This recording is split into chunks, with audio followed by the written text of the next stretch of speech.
It's no secret that Star Wars was inspired by a variety of sources: Flash Gordon, Akira Kurosawa, World War II films, Western films, but all that stuff is common knowledge. Enter the 1974 Japanese animated series Space Battleship Yamato, which tells the story of the Yamato, an imposing battleship outfitted with alien technology on a quest to save the human race from extinction.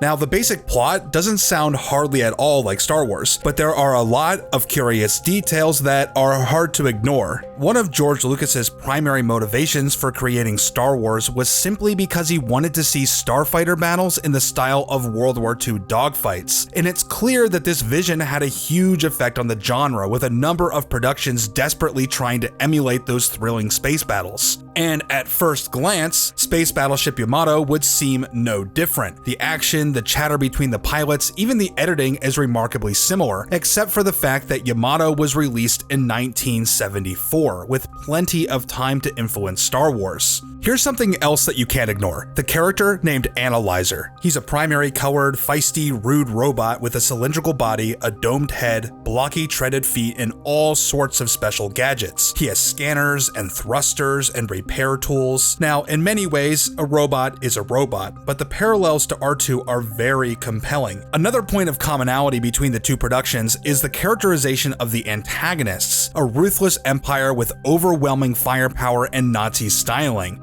And this is a little off topic, but is that you, Thrawn? Seriously, these characters are really similar. Domel is this brilliant, cunning leader well known for his tactics and psychological warfare, and he's an imposing blue guy. Anyway, we also have a beautiful princess evading Imperial forces with a message and vital technical schematics that will save the day. Of course, there are differences. The schematics in Yamato are for a reactor used to power a superweapon capable of destroying entire planets. Wait a second. This isn't really sounding like too much of a difference, is it?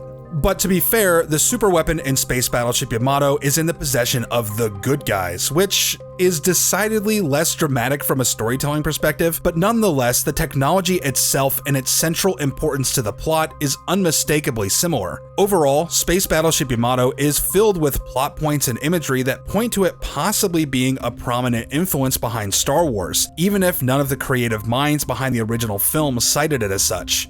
Princesses with technical schematics, planet-destroying superweapons, space Nazis, and World War II-style dogfights don't commonly pop up in quite that combination, at least not before Star Wars. After all, George Lucas was already mining ideas from Japanese media, and Space Battleship Yamato was a huge hit in Japan. It's not like it was this obscure show. Now, we don't have any confirmation on this, so we can only speculate, but if true, it wouldn't be the only time that Star Wars appeared to be influenced by anime. But what do you think? Am I really reaching here, or am I onto something? Let me know in the comments. If you like my videos, make sure to subscribe for more. I post every week, and consider supporting the channel on Patreon. To the rest of you, thanks for watching, and I'll see you next time.